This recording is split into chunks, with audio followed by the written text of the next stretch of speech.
Assalamualaikum warahmatullahi wabarakatuh. Hari ini kita akan membahas tentang CRM, yaitu Customer Relationship Management. Pertama kita akan bahas dulu tentang definisi dari CRM itu sendiri apa. Ini ada banyak sekali definisinya, salah satunya adalah dari mulai Kotler dan Keller ini tahun 2008 menyatakan bahwa CRM adalah proses mengelola informasi rinci tentang pelanggan perorangan dan juga semua titik kontak pelanggan secara seksama untuk memaksimalkan loyalitas pelanggan. Kemudian juga ini disebut juga sebagai strategi bisnis dalam suatu perusahaan yang memungkinkan perusahaan tersebut secara efektif mengelola hubungan dengan pelanggannya. Ada juga yang menyebutkan bahwa ini adalah modifikasi dan juga pembelajaran perilaku konsumen setiap waktu dari setiap interaksi. Dan juga merupakan strategi untuk mengidentifikasi, menarik, dan juga mempertahankan konsumen yang paling bernilai bagi perusahaan. Kemudian masih banyak lagi beberapa pengertian yang lainnya. Jadi di sini CRM itu sudah jelas dia adalah usaha sebuah perusahaan untuk berkonsentrasi menjaga konsumen agar tetap menjadi konsumennya atau tidak lari ke pesaing yang lainnya. Di sini apa saja manfaat CRM? Yang ada 5 manfaat. Yang pertama adalah mendorong loyalitas pelanggan. Aplikasi CRM ini memungkinkan perusahaan untuk mendayagunakan informasi dari semua titik kontak dengan pelanggan, bisa melalui website, call center, ataupun melalui staf pemasaran dan juga pelayanan di lapangan. Kemudian yang kedua, mengurangi biaya dengan kemampuan swalayan dalam penjualan dan juga pelayanan pelanggan. Ada biaya yang bisa dikurangi, misalnya dengan memanfaatkan teknologi website. Nah, ini bisa mengurangi dari biaya pemasaran. Aplikasi ini juga memungkinkan untuk penjualan dan pelayanan yang lebih murah dalam sebuah skema program pemasaran yang spesifik atau lebih terfokus. Kemudian yang ketiga, meningkatkan efisiensi operasional. Dalam hal ini, proses layannya bisa mengurangi risiko turunnya kualitas pelayanan dan juga mengurangi beban atau cash flow. Penggunaan teknologi website dan juga call center akan mengurangi hambatan birokrasi dan juga biaya serta proses administrasi yang mungkin timbul.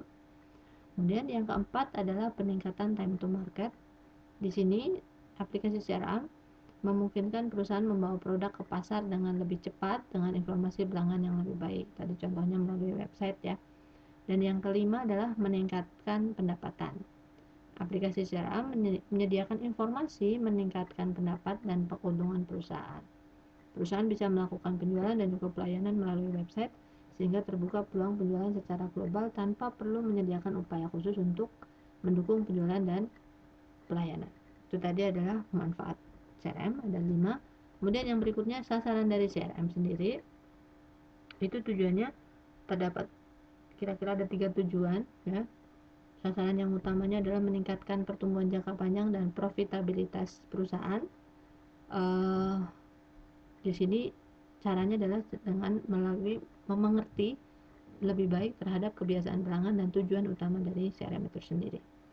Kemudian selain tujuan tersebut, ada juga tujuan yang pertama menyediakan barang dan jasa yang benar-benar dibutuhkan pelanggan. Jadi nanti data-data dari pelanggan diambil, kemudian kita bisa tahu apa sebenarnya barang dan jasa yang mereka butuhkan. Yang kedua, menyediakan pelayanan pelanggan yang baik dan juga penjualan barang yang lebih baik. Kemudian ada alasan pentingnya CRM. Ini diantaranya adalah tingkat persaingan global antar perusahaan kian besar, maka perusahaan harus lebih memahami konsumennya. Kemudian yang kedua, mendapatkan pelanggan baru bisa 10 kali biaya untuk menjaga pelanggan yang sudah ada. Jadi lebih baik menjaga pelanggan yang sudah ada daripada harus mencari pelanggan yang baru. Ini strategi bisnis yang biasanya dijalankan. Yang ketiga, tren bisnis saat ini yang tujuan utamanya adalah untuk meningkatkan loyalitas pelanggan ke perusahaan kita. Kemudian banyaknya konsumen yang menginginkan pelayanan purna jual atau after sale service ya. Pengguna CRM bisa dari perusahaan atau bidang usaha berskala kecil sampai ke perusahaan yang skalanya besar. Ini alasan pentingnya kenapa CRM dibutuhkan, agar kita tahu pola dari pelanggan kita. Kemudian tahapannya itu ada 3. Yang pertama adalah mengidentifikasi customer. Ini perusahaan bisa mendapatkan informasi mengenai individual customer dari berbagai sumber ya. Kemudian juga semakin banyak informasi yang dimiliki perusahaan, maka semakin baik nilai yang bisa disediakan bagi setiap customer. Kemudian yang kedua, membedakan customer. Di sini maksudnya adalah customer memiliki kebutuhan yang berbeda. Di dalam internet, perusahaan bisa mengumpulkan informasi untuk mengidentifikasi kesamaan ataupun perbedaan dari individu dan juga kelompok, kemudian menggunakannya untuk mengetahui apa saja kebutuhan dari konsumen tersebut dan kemudian meningkatkan keuntungan dari perusahaan tersebut. Yang ketiga, tahapan yang berikutnya adalah menyesuaikan marketing. Jika perusahaan telah mengidentifikasi dan membedakan customer, baru kemudian perusahaan menyesuaikan penawaran terhadap berbagai segmen ataupun individu. Ya. Kemudian fase-fase CRM tersendiri ada 3 fase. Yang pertama adalah mendapatkan pelanggan baru atau acquiring new customer. Di sini adalah melakukan promosi terhadap produk yang dihasilkan oleh perusahaan, memberikan kesan pertama yang baik pada pelanggan, dan juga yang kedua memberikan kenyamanan pada pelanggan dalam membeli produk yang mereka butuhkan. Itu adalah tahapan dalam yang pertama, yaitu mendapatkan pelanggan baru. Kemudian fase yang kedua, meningkatkan profitabilitas pelanggan yang telah dimiliki oleh perusahaan. Di sini maksudnya perusahaan harus menciptakan hubungan yang erat dengan pelanggan dengan cara perusahaan mendengarkan keluhan dan juga meningkatkan pelayanan. Cara meningkatkan hubungan dengan pelanggan salah satunya adalah cross-selling, yaitu strategi penjualan yang menawarkan barang pelengkap dari barang yang telah dimilikinya, jadi aksesorisnya misalkan penunjangnya. Kemudian upselling, ini menawarkan barang yang sama tetapi dengan kualitas yang lebih baik. Kemudian yang ketiga, tahap fase yang ketiga adalah mempertahankan pelanggan potensial. Ini cara mempertahankannya diantaranya adalah menyediakan waktu untuk mendengarkan kebutuhan pelanggan, kemudian memberikan pelayanan dan aplikasi pendukung yang bermanfaat sehingga hubungan dengan pelanggan bisa lebih terpelihara. Kemudian prinsip-prinsip dasar dari CRM di sini, pengambilan data input berupa data profil dari semua pelanggan bisa memberikan informasi yang sesuai kepada pelanggan berupa informasi tentang customer history, kebutuhan pasar, dan juga isu lain seputar perkembangan pasar. Prinsipnya terletak pada kemauan bisnis atau perusahaan untuk meningkatkan loyalitas dan juga kepuasan pelanggan tanpa menambahkan beban biaya dan juga waktu. Di sini, CRM menjadi sebuah solusi yang relevan dalam menerapkan investasi teknologi informasi di masa kini. Nah, kenapa perlu CRM tadi? Jika perusahaan tidak memahami siapa pelanggannya, apa saja pelanggan yang butuhkan, maka tidak bisa mempertahankan pelanggan tersebut sebagai pelanggan yang setia. Yang berikutnya, tujuan dari CRM itu ada 3. Yang pertama, meningkatkan hubungan antar perusahaan dengan pelanggan yang sudah ada untuk meningkatkan pendapatan perusahaan. Kemudian juga di sini ada beberapa caranya. Yang kedua, menggunakan informasi yang terintegrasi untuk menghasilkan pelayanan yang paling memuaskan dengan memanfaatkan informasi pelanggan untuk memenuhi kebutuhan pelanggan, sehingga bisa menghemat waktu pelanggan dan mengurangi frustasi. Ya, makanya yang ketiga, menghasilkan konsistensi dalam prosedur dan juga proses saluran jawaban kepada pelanggan. Nah, fungsi dari CRM sendiri diantaranya adalah yang pertama, mengidentifikasikan berbagai faktor penting dari pelanggan, memiliki falsafah customer oriented, berorientasi kepada customer, bisa melayani dan menangani keluhan pelanggan, membuat dasar pengukuran berdasarkan sudut pandang pelanggan, memberikan dukungan pelanggan yang sempurna, dan juga mencatat dan mengikuti semua aspek dalam penjualan, dan yang terakhir menyediakan informasi holistik ya mengenai informasi layanan dan penjualan dari pelanggan. Jadi bisa dibilang di sini adalah prinsipnya pelanggan adalah raja, dengan cara memahami apa saja yang dibutuhkan dan diperlukan oleh raja atau pelanggan tersebut. Nah, tipe-tipe dari CRM sendiri itu ada sekitar 6. Yang pertama adalah operasional. Operasional ini memberikan dukungan untuk proses bisnis di front office, contohnya penjualan, pemasaran, dan juga staf pelayanan. Kemudian yang kedua, tipe penjualan biasanya digunakan oleh Salesforce Automation. Oke, kita lanjut tadi Yang kedua adalah penjualan. Ini untuk penjualan biasa digunakan oleh Salesforce Automation.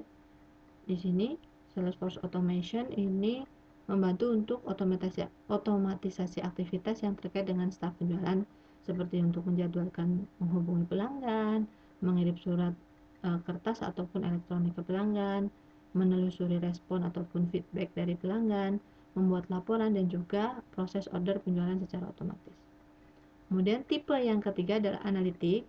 Analitik CRM ini menganalisis data pelanggan untuk berbagai tujuan, seperti merancang dan menjalankan target pemasaran, promo, atau termasuk melakukan cross-selling atau upselling.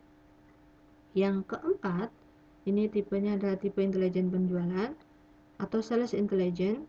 Ini sejenis dengan analitik CRM, tetapi ditekankan lebih jauh untuk piranti penjualan langsung dengan fitur mencari peluang cross-selling ataupun upselling ataupun switch selling. Yang kelima, tipe berikutnya adalah manajemen kampanye atau promo.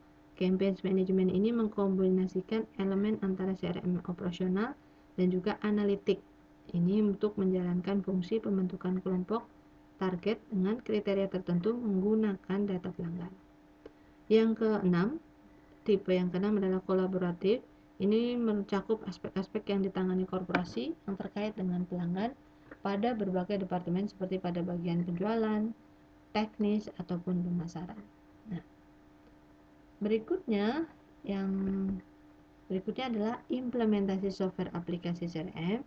Ini dalam proses implementasinya itu terdiri dari 3 aspek. Yang pertama adalah orang, kemudian proses dan prosedur, dan yang ketiga adalah sistem dan teknologi. Oke, nanti dijelaskan lebih lanjut. Yang berikutnya dalam implementasi CRM ini juga harus memiliki elemen-elemen yang kurang lebih seperti ini. Otomatisasi pemasaran ini adalah pemasaran bisa dilakukan secara otomatisasi tanpa perlu bertransaksi langsung antara customer dengan produsen. Yang kedua, pusat pelayanan atau call center ini antara lain mengetahui kebiasaan konsumen, menerima keluhan, kemudian juga bisa digunakan untuk memperbaiki kualitas pelayanan after sale service. Dan yang ketiga, penggudangan data atau data warehousing. Informasi tentang pelanggan harus dilakukan dalam satu sistem terpadu. Hasil analisanya bisa menampilkan petunjuk-petunjuk tertentu dengan pelanggan, sehingga staf penjualan dan marketing mampu melakukan kampanye terfokus terhadap grup pelanggan tertentu. Yang keempat, elemennya adalah pencarian data dan juga analisis proses secara online. Data yang telah terkumpul akan dipisah-pisahkan menurut klarifikasinya, dan selanjutnya data akan disimpan dalam sistem yang bisa diakses secara online, sehingga jika sewaktu-waktu diperlukan bisa segera diakses. Yang kelima, pengambilan keputusan dan juga alat pelaporan. Jika sudah dilakukan hal-hal tersebut, maka diharapkan proses pengambilan keputusan bisa dilakukan secara lebih bijak karena perusahaan telah memiliki data yang cukup untuk menentukan langkah yang harus dilakukan oleh perusahaan. Nah, Customer Relationship System (CRS) ini meliputi aspek perjanjian perusahaan dengan pelanggan yang ditangani oleh pusat kontak Customer Affairs dan juga Customer Relations dalam sebuah perusahaan. Di sini menangani juga kontak dari pelanggan dan konsumen. Kemudian, bagaimana cara membuat CRM berhasil? Langkah-langkahnya adalah merencanakan bisnis dengan matang, mendefinisikan tujuan dan sasaran dari penerapan CRM, menentukan batasannya, kemudian menentukan parameter atau tolak ukurnya dan juga standar pengukuran keberhasilan penerapan. Yang kelima, menentukan standar aturan penanganan strategi berdasarkan informasi dari sistem CRM seperti perubahan, perbaikan, dan pemantapan strategi. Kemudian hal-hal yang harus diperhatikan dalam merencanakan penerapannya adalah sasaran yang akan ingin dicapai bersifat jangka panjang sesuai dengan sasaran yang telah ditentukan perusahaan. Hasil yang dicapai bisa menjadi sasaran kunci bagi bisnis perusahaan. Penerapan CRM juga bisa mengurangi biaya perusahaan secara keseluruhan. Dan yang terakhir, nilai resiko akibat dari penerapan CRM itu sendiri. Nah, Adapun kendala dalam CRM, di sini yang pertama pasti adalah aplikasi TI-nya, kelebihan-kelebihan yang ditawarkan TI seperti apa, kemudian pelanggannya apakah tetap mengeluh, yang kemudian hubungan dengan pelanggan apakah tetap transaksional, tidak ada peningkatan efisiensi, kemudian stand sales dan marketing masih saling menyembunyikan data, dan juga keuntungan perusahaan masih stagnan atau tidak meningkat. Nah, dalam implementasinya di sini ada 3 aspek yang tadi kita bahas, yaitu ada teknologi, proses, dan juga people. People sendiri ini adalah cara berpikir orang tentang bagaimana melayani pelanggan. Semua orang berhubungan dengan pelanggan baik dari level tertinggi sampai dengan level berhubungan dengan secara langsung harus memiliki pikiran yang sama, yaitu bagaimana melayani pelanggan dengan sebaik-baiknya. Yang kedua, proses. Ini aspek proses, yaitu proses berlangsungnya kegiatan di suatu perusahaan yang diatur oleh sistem dan didefinisikan secara jelas melalui prosedur yang terstandarisasi sebagai acuan karyawan dalam melayani pelanggan. Kemudian ada juga teknologi. Aspek teknologi itu strategi pengembangan teknologi CRM dan proses implementasinya. Nah, ini adalah gambar hubungan teknologi front office, back office, dan juga touch point. Di sini misalkan ada pelanggan global, ini adalah touch point yang berinteraksi langsung dengan pelanggan, misalkan dengan melalui website, email, ataupun yang lainnya. Kalau tradisional berarti adalah salesnya sekalian atau mungkin pelayannya. Kemudian front office-nya ini adalah manajemen marketing, pesanan, penjualan, dan lain-lain sebagainya. Back office-nya ini penerimaan analisis, ya, apa saja keluhannya, misalkan ada apa saja yang dibutuhkan pelanggan, itu adanya di back office. Nah, teknologi CRM itu diterapkan di sini, menyerap apa yang diambil dari touch point, kemudian diolah, dan kemudian dia menjadi enterprise resource process atau penyimpanan data, ya. Contoh misalkan ketika kita belanja di marketplace, sebenarnya data kita diambil, ya, misalkan orang-orang di daerah Bogor itu lebih menyukai belanja apa, misalkan itu sebenarnya datanya bisa diambil di dalam dengan ketika perusahaan tersebut menerapkan CRM. Nah, mungkin untuk penjelasan CRM cukup-cukupan sampai sekian. Nanti untuk materi lebih jelasnya bisa di-download di e-learning dan juga di Google Classroom. Terima kasih. Assalamualaikum warahmatullahi wabarakatuh.